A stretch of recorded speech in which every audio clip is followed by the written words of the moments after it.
आज महंगाई के जमाने में 2 लूम के अंदर वही काम है, 20 लूम के अंदर भी वही काम है।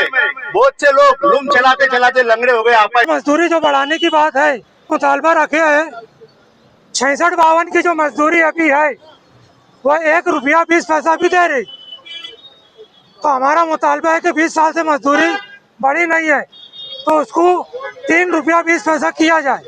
60-50 की जो है वह 1 रुपया दे रहे।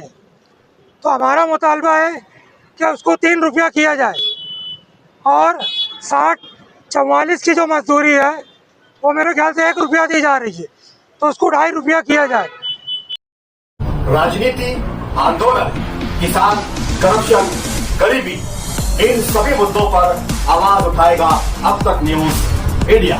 सत्ता के आगे जब भी सवाल कमजोर पड़ने लग जाए तो सवाल उठाने पड़ते हैं। बोल के लफ्ज आजाद है तेरे, बोल के सच जिंदा है अब तक। वो हालात को देखते हुए आज मेरे मुस्लिम भाई, अभी तो हिंदू भाई आए नहीं पावर लूम चलाने वाले, अभी जो मालेगांव का जो इतिहास है, कोई लीडर है, कोई एमएलए, कोई मजदूर तरफ ध्यान देता नहीं। तो मेरा कहने का ये मतलब है भाई साहब, जो आपने 5 बजे की परमिशन निकाली, ये परमिशन में क्या होता क्या नहीं। फिर मालेगांव के अंदर जितने पावर लूम कामगार है, कामगार से लेके हिंदू मुस्लिम जो भी कामगार है, आज तुमने कितने साल से लूम चलाए? बुजुर्ग लोग कौन है यहाँ पे?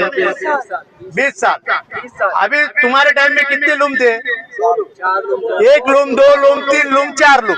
अभी कितने 20-25 लूम चला के मजदूरी बढ़ी नहीं बढ़ी? 1 लूम चलाते थे वही मजदूरी थी, 2 लूम चलाए वही मजदूरी है, 4 चलाने के बाद वही मजदूरी है।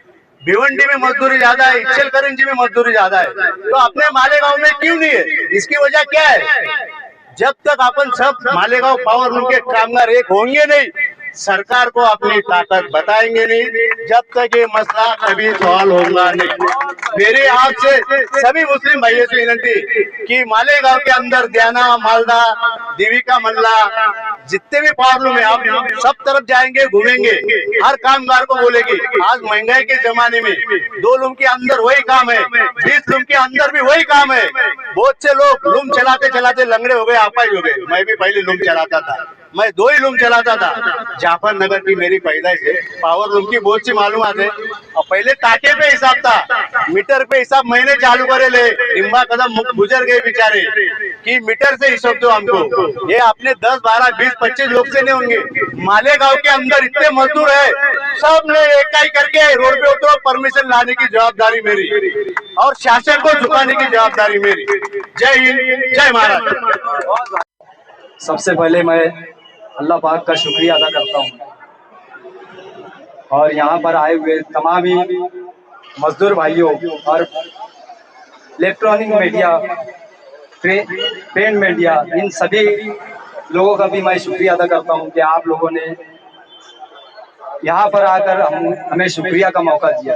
नहीं तो अक्सर ऐसा होता है कि गरीबों की आवाज़ कोई दिखाने के लिए, कोई बताने के लिए तैयार नहीं, कोई लिखने के लिए तैयार नहीं। पूरे शहर में हम घूम घूम कर मजदूरों के ताल्लुक से आवाज उठा रहे हैं, लेकिन आप देख लो प्रिंट मीडिया एक ने भी अगर लिखा होगा तो मुझको बताना। क्या उनको मालूम नहीं है? क्या उनको ये इल्म नहीं है? क्या वो पत्रकार नहीं है कि उनको शहर में क्या चल रहा है, मजदूरों का क्या मामला है, मजदूरों की क्या जायज डिमांडें हैं, उसके ताल्लुक से वो 2 लफ्ज़ से लिख सके। खैर, बोलना बहुत ज्यादा था, वक्त कम है, लेकिन मेन मुद्दों पर मैं जरूर बोलूंगा। सबसे पहला मुद्दा मेरा यह है कि मालेगांव शहर में मजदूरी बढ़ती नहीं, लूम पर लूम बढ़ता जा रहा है। मजदूरी बढ़ना चाहिए, लेकिन आप लोग देख लो, सेठ लोग ये बोलते हैं कि हमें कुछ नहीं बच रहा, हम आप लोगों के लिए लूम कारखाना चला रहे हैं। मुझको बताना, यहाँ पर जितने भी लोग आए, अगर कोई कारोबार करता है और उसमें प्रॉफिट नहीं होगा तो दोबारा वो धंधा करेगा क्या? नहीं करेगा ना। तो ये लोग फिर कैसे बोलते हैं कि हमें कुछ नहीं बच रहा, कुछ नहीं बच रहा है, और बोलते हैं फिर उसके बाद 1 करोड़ की जगह लेते हैं, 50 लाख का लूम लेते हैं, 30-40 लाख रुपये लगाकर कारखाना बनाते, पतरे का शेड बनाएंगे, एंगल लगाएंगे, भाल डालेंगे, लेकिन 30-40 हजार रुपये लगाकर वो संडास बाथरूम नहीं बनाएंगे, क्योंकि उनको मालूम है हमारे शहर के लीडरान हमारे ऊपर खड़े हैं कि आप इलीगल तरीके से भी बिंदास कारोबार करो, सिर्फ इलेक्शन के वक्त हमारी मदद करो, जैसे समझ में आए वैसे कारोबार करो, हम ऊपर तक बात पहुंचने नहीं देंगे, इनकी बातें यहीं दबा देंगे मजदूरों की। उसी तरीके से ये कारपोरेशन से भान काम परमिशन भी नहीं लेते। मैं तमाम मीडिया भाइयों से मेरी गुजारिश है कि ये हमारी बात आप लोगों के जरिए हुकूमत तक पहुंच सकती है। आप हमारी बातों को पहुंचाने के लिए हुकूमत तक आप हमारी मदद करें। हम हमेशा लड़ते हैं, लेकिन यही हमारी तहरीक खत्म हो जाती है। यही वजह है कि हमारी बात आगे तक नहीं पहुंच पाती। दोस्तों, हमने खासदार मैडम को चुन कर दिया, शोभत आई, पूरा शहर एक हो गया। किसी लीडर का कमाल नहीं था, किसी मेंबर का कमाल नहीं था। मैं दावे से बोल रहा हूँ कि कोई लीडर ये बोले कि मैंने बहुत मेहनत करा, कुछ नहीं, सिर्फ स्टेट पर ये लोग ने भाषण दिया और घर चले गए। ये मालेगांव शहर के मजदूर भाई थे, ये गरीब आवाम थी जिन्होंने वन साइड शोभाताई को वोट दिया। जिसकी वोट नहीं मिल रही थी वो ढूंढ ढूंढ कर जहां पर वोट थी वहां जाकर वोट दिया, तब जाकर शोभाताई जीत कर गई। लेकिन उन्होंने भी मजदूरों के लिए एक लफ्ज पार्लियामेंट में बोला नहीं। अंधेर की बात है, उन्होंने मालेगांव शहर में नशा तेजी से बढ़ रहा है, उसके ताल्लुक से एक लफ्ज बोला नहीं। यहाँ तक के जहां तक मेरी मालूमात है, शोभाताई जी ने एक रुपये का भी मालेगांव शहर में अगर काम किया हो तो मुझको बताना मैडम। शोभाताई जी से मेरा सवाल है कि सिर्फ हवा में महल मत बनाने का काम करो कि हमने ये करना है, यहाँ पर हॉस्पिटल बनाएंगे, यहाँ पे एयरपोर्ट बनाएंगे, यहाँ रेलवे आएंगे, ये सब हमको मत बताओ। हम बचपन से सुनते आ रहे, हमारे बाप दादा भी बचपन से सुनते आ रहे कि ट्रेन आने वाली है। तुमने जमीन पर क्या काम किया वो बताओ। मैं आप लोगों के चैनल के जरिए मैं उनको भी चैलेंज कर रहा हूँ कि अगर तुमने मालेगांव शहर में मजदूरों की आवाज पार्लियामेंट में नहीं उठाई तो फिर हम पूरे शहर के उलमाए कराम, पूरे शहर के लीडरान, पूरे शहर के मेंबरान सब भी एक होकर अगर हमको आकर बोले कि भैया बीजेपी को मत जिताना, शोभाताई की हिमायत कर दो, तो हम नहीं करने वाले। और जो बोल दिए हम वो करके दिखाते हैं, अल्लाह का एहसान है। जो बोल दिए वो करके दिखाएंगे। शोभाताई तक मेरी बात जरूर पहुंचनी चाहिए। दूसरी बात, हमारे शहर के मुफ्ती साहब, आमदार एवाइन के आमदार साहब, उनको भी शहर ने चुन कर दिया। मैं उनसे भी सवाल करना चाहता कि आप सिर्फ जामा मस्जिद में बोल देते हो बयान में कि अफाम तफहीम से मजदूरों को लेकर चलना चाहिए, सिर्फ इतना बोल देने से काम चलता है क्या? जब अगर कोई सैलाब आ जाता है, जब कोई फसादात होते, हेलो दूसरे सेल नहीं, दूसरे सेल वो सेल कर, जब इलेक्शन आता है, नहीं मैं बोल रहा था, नहीं ये जामा मस्जिद में मुफ्ती साहब का बयान आता है कि अफाम तफहीम से काम ले सेठ हजरात भी और मजदूर हजरात भी।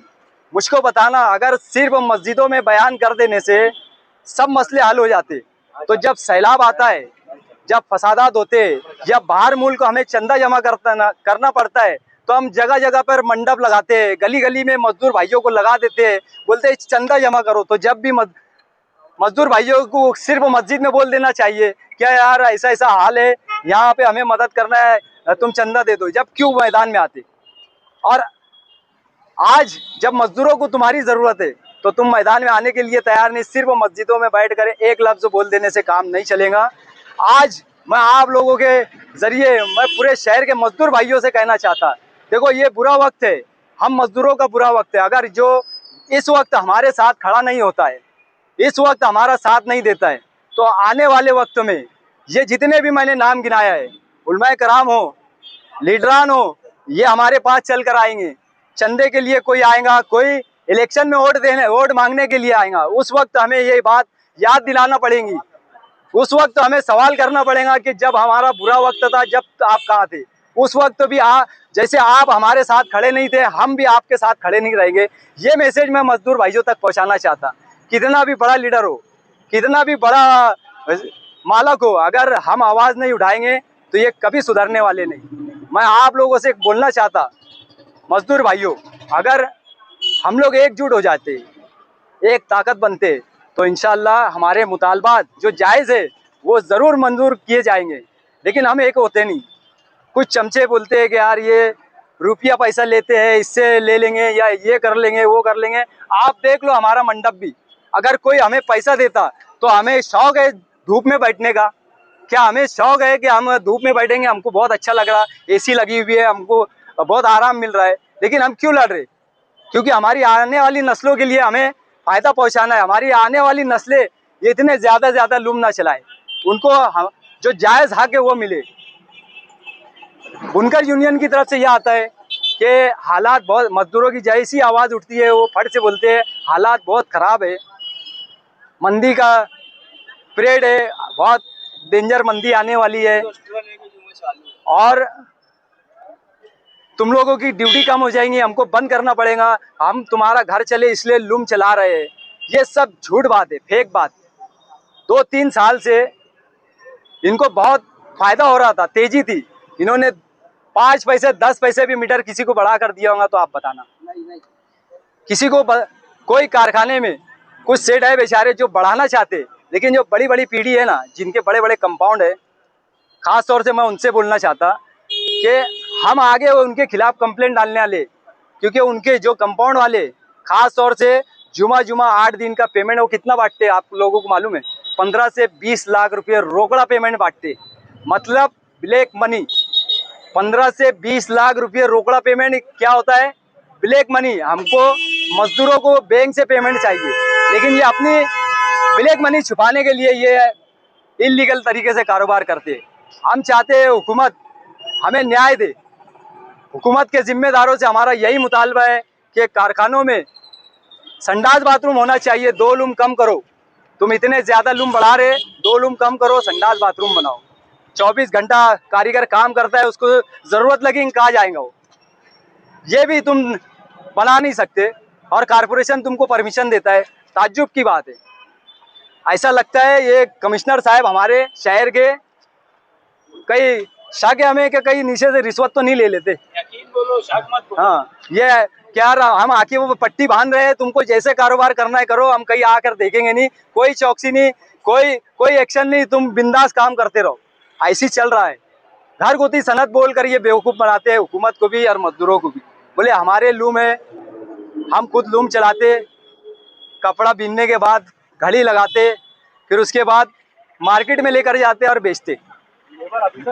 मुझको बताना कि कौन मालक लूम चलाता है? बड़े बड़े करोड़पति नहीं, अरबोपति लोग हैं ये। एक लूम की कीमत आज 80,000 रुपये है और एक मालक के 1,000-2,000 लूम है। आप बताओ, ये गरीब लोग हैं। ये गरीबों के नाम से जो हुकूमत की स्कीम आती है वो भी अपना हजम कर ले रहे। ये ऐसे लोग हैं, तो इनके खिलाफ आवाज उठना चाहिए कि नहीं भैया? उठना चाहिए ना। आप लोग हमारा साथ देंगे, आगे भी लड़ाई लड़ेंगे तो हम। मैं आगे भी ये बोलना चाहता कि देखो आज हमारी मैडम यहाँ पर आने वाली थी, लेकिन हमें ये यकीन था कि वो नहीं आएंगी। क्यों? क्योंकि हमने मंडप नहीं लगाया, इधर गद्दा नहीं बिछाया, कुर्सी का इंतजाम नहीं किया, क्योंकि हमारे पास पैसा नहीं था। हमारे लिए पूरे शहर में कोई लीडर, कोई मेंबर, कोई ऐसा साहिब हैसियत इंसान जो हमारी मदद कर सके कि तुम बैठ रहे वहाँ पे, हम तुम्हारी मदद करेंगे, ये 2 रुपया लो, ये 500 रुपया लो, ऐलान करा लो, एक बैनर लगा लो, कोई नहीं है। कोई माई का लाल ऐसा था ही नहीं जो हमारी मदद कर सके। लेकिन हमने हिम्मत नहीं हारी, हम हिम्मत नहीं हारेंगे। कोई हमारे साथ खड़ा रहे या ना रहे, ये हमारे भाई जो यहाँ पे बैठे हैं, ये हमारी ताकत है। और इंशाल्लाह अगर ये लोग ने अभी भी हमारी मुतालबात पूरे नहीं किए तो इससे बड़ा कदम हम उठाने वाले, इससे बड़ी तहरीक हम चलाने वाले। और उसके बाद भी नहीं हुआ तो फिर आप लोगों को मैं एकदम साफ लफ्ज़ों में बोल रहा, किरेट सुमैया या नितेश राणे के पास भी हम चले जाएंगे। अगर हमारे मुतालबात नहीं मंजूरी हुए, मजदूरी नहीं बढ़ी, तो हम कोई भी हद तक जा सकते हैं, क्योंकि गरीब भूखा मर रहा है। गरीब कर्ज में खुदकुशी कर रहा है, उसके ताल्लुक से कौन सोचेगा। ये बड़े बड़े उलमाए कराम चंदे के लिए तो जरूर आते, लेकिन वो ये नहीं देखते कि हमारे गली मोहल्ले में कौन भूखा मर रहा है, किसके घर बेटी बैठी हुई है, उसके पास पैसा नहीं है शादी के लिए, वो उसकी मदद नहीं कर सकते। आज बताओ, ये जमियत वाले इन्होंने मालेगांव शहर के लिए कौन सा बड़ा हॉस्पिटल दिया, कौन सी कॉलेज दी, लेकिन कई सालों से रेगुलर ये चंदा जरूर जमा कर रहे हैं। इनको बोलने वाला कोई नहीं। हम अगर बोल रहे तो इनको बहुत खराब लगेगा, आप लोगों की न्यूज़ चलेंगी तो बहुत खराब लगेगा कि ये हमारे ताल्लुक से बोल रहे। कुछ चमचे मिले उसके लिए रोड पर आके लड़ना चाहिए, ना आके खाली बोल दिए मस्जिद में बैठकर या एक स्टेट पे बैठकर बोल दिए, उससे कुछ मसले का हल नहीं निकलता। उसके लिए तहरीक चलाना पड़ेगी, उसके लिए भूख हड़ताल करना पड़ेगी, रोड पर आकर धरना आंदोलन करना पड़ेगा, तब जाकर ये मसला हल होगा। अगर ये नहीं कर सकते तो साफ बोल दो कि हम तुम्हारे मीटर में नहीं बोल सकते, हम खुद हमारी लड़ाई लड़ेंगे। मैं आप लोगों से आखिर में यही कहूँगा, बहादुर भाइयों, आप जो आए ये बहादुर लोग है। देखो, हमारे बाप दादा आबा व अजदाद ने अंग्रेजों से लड़ा होगा, खून जोश मारता है ना, वही खून ये है ना हमारी नसों में, क्योंकि हम लड़ने ऐसे वक्त में लड़ रहे हैं जो आज हर आदमी अपनी अपनी सोचता है। हम ऐसे दौर में लड़ रहे हैं। मैं आप लोगों को मुबारकबाद दूंगा कि आप लोग ने मेरी हिम्मत बढ़ाई, हम लोगों की हिम्मत बढ़ाई। हम आपका शुक्रिया अदा करते हैं और आप लोगों से ये गुजारिश करते हैं कि जब भी हम धरना आंदोलन करें या कोई तहरीक का ऐलान करें, आप लोग इसी तरीके से हमारा साथ देंगे। देखो, अगली तहरीक हम मुहर्रम के बाद दस्तखती मुहिम छेड़ने वाली, पूरे शहर में घूम कर हर चौक हर मोहल्ले में जाएंगे और 1 लाख कम से कम दस्तखत जमा नहीं होंगी, 50,000 1 लाख, जब तक हम लोगों से दस्तखत लेते रहेंगे। और यही दस्तखत लेकर हम डायरेक्ट मंत्रालय पहुंचेंगे और वहां पर भी जाकर यही सब बात बताएंगे जो आज हमने तुमको बताया। देखो, गलत करेंगे तो उसके ऊपर आफत आनी है, और तुम बोलेंगे यार ये लोग की वजह से आफत आ रही है, तो ये सब झूठ बात है। और रिस्क देना अल्लाह के हाथ में, अगर ये बंद भी होता है ना तो अल्लाह पाक दूसरा रास्ता जरूर निकालेगा। इसलिए हमें अल्लाह के ऊपर भरोसा करना है, ये नहीं सोचना है। चमचे ये बोलेंगे कि यार तुम्हारी वजह से कारोबार पे आफत आ जाएंगे, लेकिन ये नहीं उनको दिख रहा है कि यार आज मजदूर परेशान है तो थोड़ी मजदूरी बढ़ा दो, इनके साथ बैठकर बात कर लो। हम कई सालों से बोलते आ रहे थे कि देखो हम कुछ बड़ा कर देंगे, ये लोग बोलने तैयार नहीं, बैठने तैयार नहीं है। मैंने कामगार मिनिस्टर को भी लेटर डाला है, मुख्यमंत्री को भी लेटर दिया है, जिला कलेक्टर को भी दिया है, कमिश्नर को भी दिया है, कलेक्टर को भी दिया है, प्रांत ऑफिसर को भी दिया है, सब जगह हमने लेटर चलाए। अब आगे की स्टेप हमारी है, सब पेपर हम जमा कर रहे हैं, डायरेक्ट कोर्ट में केस दाखिल करेंगे। हमारी वकील से बात चल रही है, उन्होंने कहा है कि अगर तुम्हारा मसले का हल नहीं निकलता है, मजदूरी नहीं बढ़ती है, आप लोग हमारे पास आए, हम जितनी मदद आपको कर सकते हैं हम करके देंगे। आप लोग फीस की कोई टेंशन मत लेना। हमने आप लोगों को देखा है कि आप गरीब हो और आपकी मदद के लिए कोई नहीं आता, इसलिए हम आपके लिए तुम्हारा केस लड़ने के लिए तैयार है। बस मैं इतनी 2 बात बोलूँगा। अस्सलाम वालेकुम, जय हिंद। तुम लोग का मैं शुक्रिया अदा करता भाई। आप हमारे अब तक न्यूज चैनल को सब्सक्राइब कर बेल आइकन को प्रेस कर दें, और अगर आप हमारी मदद करना चाहते हैं तो आप हमारे ज्वाइन का बटन दबाकर हमारी मेंबर साझी भी आप ले सकते हैं। इससे आप हमारी मदद भी कर देंगे और हमारी बेबाकी को 4 लगाने का काम भी करेंगे। आइए खबर की तरफ बढ़ते हैं। खबर क्या है? मालेगांव के अंदर कमोबेश 6 लाख पावर लूम है और 4,50,000 मजदूर है, लेकिन कानूनी के हिसाब से रिकॉर्ड जो है कानून के पास सिर्फ 2.5 लाख है। कितना है? खाली 2.5 लाख है, बाकी सारे के सारे जो 3.5 लाख है वो इलीगल तरीके से चला रहे हैं। यही वजह है कि मजदूरों को यहाँ पर मजदूरी और उनका हक नहीं मिलता। कानून बना है कि हर साल महंगाई बढ़ती है तो हर साल मजदूरी भी बढ़ेंगी, लेकिन यह सिर्फ हुकूमत अपने कागज़ के ऊपर चला रही है कि भाई ये साल इतनी मजदूरी, ये साल इतनी मजदूरी बढ़ा दी गई है।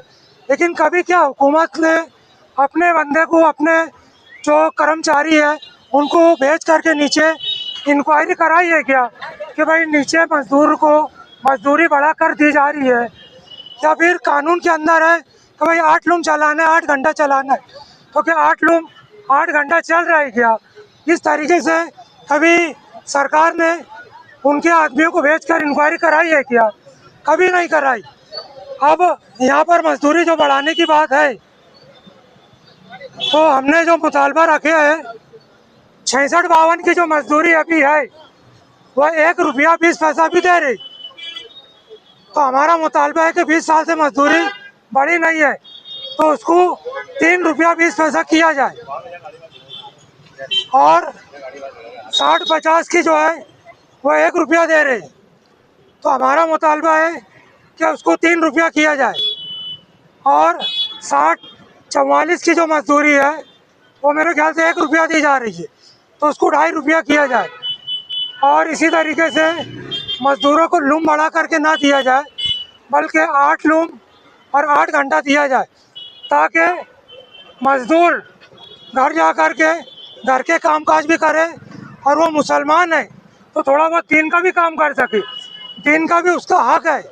आज देख लो 12 घंटे मजदूर काम करता है, और 12 घंटे काम करने के बाद जब वो घर जाता है तो ऐसा कि नमाज नहीं पढ़ पाता, और जब सोता है तो फजर की नमाज में नहीं उठता।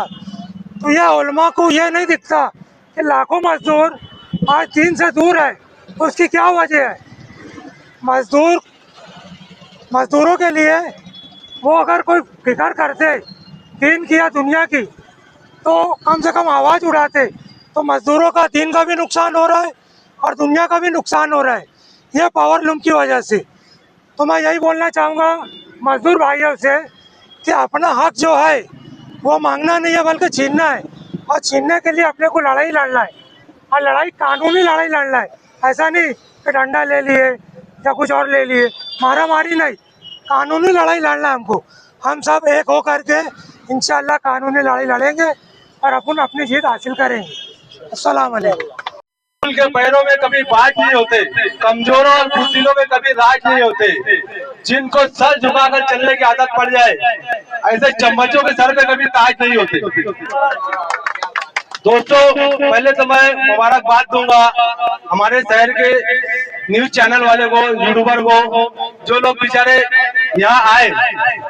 देखो, मैं अल्ताफ भाई, साबान बाबा, अबू यार अंसारी, इरफान भाई, आरिफ भाई, आमिन भाई, हमारे महबूब भाई और दूसरे इरफान भाई, बाकी और लोग भी है। हम लोग 2-3 साल से नहीं, उससे पहले से मजदूरों को उनका हक दिलाने के लिए लड़ रहे हैं, मेहनत कर रहे हैं। इससे पहले भी हमने यहाँ पर धरना दिया था कलेक्टर ऑफिस के पास, मगर अब हम जो करने जा रहे हैं यहाँ से इंशाल्लाह मंत्रालय तक जाने वाले हम लोग। अभी ये जो हमारी भूख हड़ताल है वो खत्म करने के बाद हम लोग आगे का जो भी हमारा प्लान है, जैसे हमारे इरफान भाई है, इन्होंने हमको जो गाइडलाइन किया है कि भाई हमको ऐसे नहीं ऐसे तरीके से करना है, और जब तक के मजदूरी बढ़ेंगी नहीं, मजदूरों को उनका हक मिलेगा नहीं, हम लोग इंशाल्लाह लड़ते रहेंगे। और मैं यहाँ जो मजदूर भाई आए हैं वाकई वो मर्द मुजाहिद है, जिनको ये पता है कि आने वाले वक्तों में हमारे बच्चे 30 और 35 लूम नहीं चलाएंगे, उनको 30 और 35 लूम नहीं चलाना पड़े, इसके लिए आज हम लोग लड़ो। और हमारे बहुत सारे मजदूर भाई है जो देख रहे, समझ रहे, जान रहे, बूझ रहे कि यार आने वाला वक्त तो बहुत खराब है, उसके बावजूद भी हमारे साथ जुड़ते नहीं। तो मैं ये उनसे कहना चाहूंगा कि भाई देखो, आज जवान है, बदन में खून है, 18 लूम 20 लूम तुम चला रहे, जब 30-35 साल के 40 साल के होंगे ना, उस वक्त तो तुम्हारे समझ में आएगा कि यार हमने क्या किया था, क्या खोया था उस वक्त। तो अगर हम अल्ताफ भाई, असलम भाई, इनकी टीम के साथ हम लोग लड़ते थे तो आज हम लोग, हमारे बच्चे भी 8 और 10 लूम चलाते थे और हम भी 8 और 10 लूम चलाते थे और हमको वही मजदूरी मिलती थी। और हम लोग साल भर मेहनत करते, साल भर मेहनत करने के बाद 1000, 800, 1200, कोई बहुत अच्छा है तो 2000 रुपया हकरैया देता, ये तो वही 1000, 800। अरे कम से कम ये हकरैया को बोनस बनाओ, कम से कम इसको एक आदमी को 5000 रुपया साल का मिलना चाहिए, हालांकि ज्यादा होती 5000 पकड़ लो, इतना भी नहीं दे सकते। यहाँ जितने लोग खड़े रहे, देखो मेरी बात अगर गलत होगी तो आप लोग बताना। कोई सेठ ऐसा है क्या जो बोलता कि यार जा तेरे वहाँ मैयत हो गई, कफन दफन का पैसा मैं दूंगा, जा तू 3-4 दिन काम पर मत आना, तेरी कोठी मैं दूंगा, जा 3-4 दिन जो भी भाती है वो मेरे तरफ से रहेगी। कोई सेठ ऐसा बोलता ही नहीं कि चल मैं चल के आता हूँ तुम्हारी मजदूरी बढ़ाता, कोई सेठ नहीं बोलता। अभी कई लोग ऐसे जो बेचारे भाड़े के घर में रह रहे और एक ही सेठ के बाद 30-35 साल 40 साल चला लिए उन्होंने, मगर सेठ ने ये नहीं बोला कि चल मैं तेरे टुकड़ा दिला देता एक, तू थोड़ा बहुत पैसा करके एक झोपड़ा बना ले। वो मर गया, भाड़े के झोपड़े में रह रहे के मर गया, मगर खुद का घर नहीं ले पाया। कोई सेठ ये नहीं बोलता कि यार ये गरीब है, चल भैया ऐसा कर, तेरा बच्चा गरीब है, प्राइमरी स्कूल में पढ़ता, थोड़ा बहुत पैसा मैं देता, अच्छी स्कूल में भर्ती करा दे। कोई सेठ ये नहीं बोलता कि यार तेरे घर शादी है तेरी लड़की की, चल थोड़ा दहेज दान मैं दे देता। बस उसका रिश्ता क्या है, शाम में ड्यूटी लगा, सुबह जा, रोकड़ा वाले हैं, रोकड़ा को पकड़ के लाया, चलिए भैया तेरा कितना हुआ, तेरा क्या बोलते उसको, एक्स्ट्रा कितना हुआ, ये एक्स्ट्रा लेवल जा। अरे भैया वो बीच वो आ रहा, चल उसके बाद ठीक है, बाकी जो कंटिन्यू चला रहा लूम, तो कम से कम तेरा हाथ बनता है क्या उससे हमदर्दी रख, उसके दुख सुख में भी शामिल हो। तो मजदूर भाइयों मैं यही कहना चाहूंगा कि अभी नहीं तो कभी नहीं। तुबा कॉस्मेटिक कंप्लीट स्किन सॉल्यूशन आपके लिए लाया है धूप से बचाने वाली डे क्रीम, सौंले चेहरे को गोरा करने वाली नाइट क्रीम, फुंसियों के लिए TC skin cleaner and serum, सर्दी में जिल्दों को ताजा रखने वाला मॉइस्चराइजर, 7 दिनों में गोरा करने वाली क्रीम, आंखों के नीचे कालापन को दूर करने वाला टीसी डार्क वे सीरम, हाथ और गर्दन का कालापन दूर करने वाला साबुन। हमारा पता याद रखें, कुसुम्बा रोड, औलिया मस्जिद के सामने, तुबा कॉस्मेटिक कंप्लीट स्किन सॉल्यूशन।